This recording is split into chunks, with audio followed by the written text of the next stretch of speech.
You're staying with me, woman. All right. Enough of that. Let's get into some trivia. Did you guys know this is the third movie where Thomas Jane was the lead for a Stephen King film? The other two were The Mist and Dreamcatcher.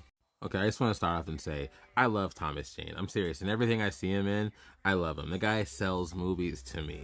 So 1922, when I saw this on Netflix, I was like, okay, I'm gonna check it out because he's in it.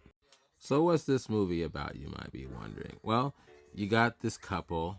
They have this farm, right? They do have a teenage son too, and I wouldn't call them a happy family. The guy, he's really into the farm life. They're all the kind of way out there in the boonies, right? And the wife, the mom, she doesn't like it anymore. She's bored of it, and she wants to leave. She wants to sell the place, and she wants to leave, and he doesn't want anything to do with it. He wants to stay. Problem is, and this is where it gets funny to me, it's her land. She inherited the land, so she has the final say whether or not they stay or go. Okay, now what I'm gonna tell you is definitely in the movie synopsis. I believe it's also in the trailer too. But if you don't want me to say this part, you should probably skip out now and just check out the movie. He does something about it. He tries to make her disappear so he can just inherit the land and just keep running the farm with his son. Think of it as they're trying to go with. It's kind of an Edgar Allan Poe kind of tale, really, where he disappears the wife, and it gets increasingly difficult for him to keep the secret. Wow, I actually think I did pretty good there. Let me know what you think.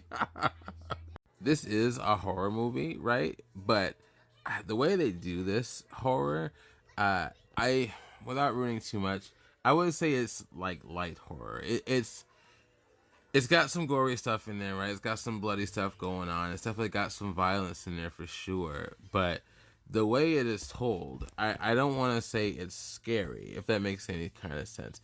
And in a good way. I like the way they tell the story. I love that Thomas Jane narrates this story. It's definitely through his perspective.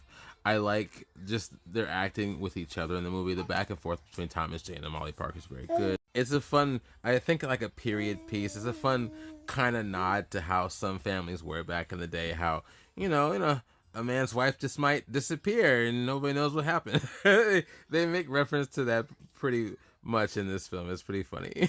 And when I say funny, I mean like darkly. So I find it interesting how some marriages were back then. I mean, even now, sadly, but you know what I mean? Look at his face.